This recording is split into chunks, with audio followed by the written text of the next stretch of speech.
নমস্কার বন্ধুরা, আমি জয়শ্রী আবারও তোমাদের কাছে চলে এলাম একটা ছোট্ট ভিডিও নিয়ে। আমরা আজকে নিমন্ত্রণ বাড়ি এসেছি। এই যে এখানে কীর্তন হচ্ছে, সব এসছেন বাবাজিরা। আর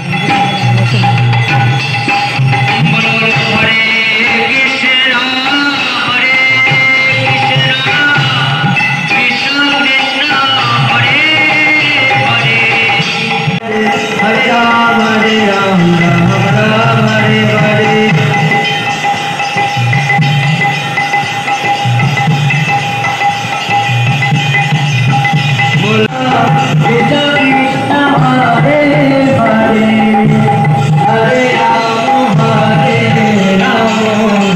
আমরা এবার খেতে বসে পড়েছি। এই যে এখানে কত লোক একসাথে বসেছে বন্ধুরা, দেখেছো?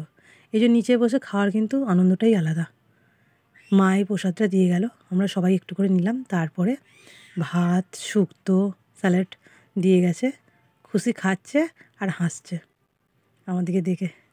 তারপরে দিয়ে গেলেন এই যে শাক ভাজা। খুশি শাক ভাজাটা সাইড করে দিচ্ছে, কেন ও তো খায় না এটা ওটা, ওই জন্য। তারপরে আলু ভাজা, ডাল।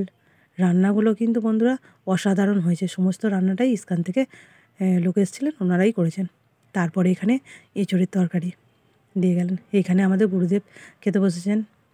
আর এই যে খাবারটা দেখছো বন্ধুরা, এটা আজকে আমরা কিন্তু প্রথম খেলাম। কি শোলা কচু বলে, আর চিলি শোলা কচু হয়েছে এটা। আমি ওই জন্য ভালো করে দেখছি যে এটা কী ধরনের জিনিস, প্রথম খেয়েছি তো ওই জন্য। তারপরে দিয়ে গেছেন চাটনি। আমাকে কতটা দিয়ে গেছে দেখো বন্ধুরা। পাঁপড় দিতে এলেন। আর আমার পাতে তো একটুকু জায়গা ছিল না। পায়েস, দই, মিষ্টি আর এই লজেন্সগুলো। বন্ধুরা যদি ভিডিওটা ভালো লাগে লাইক কমেন্ট শেয়ার।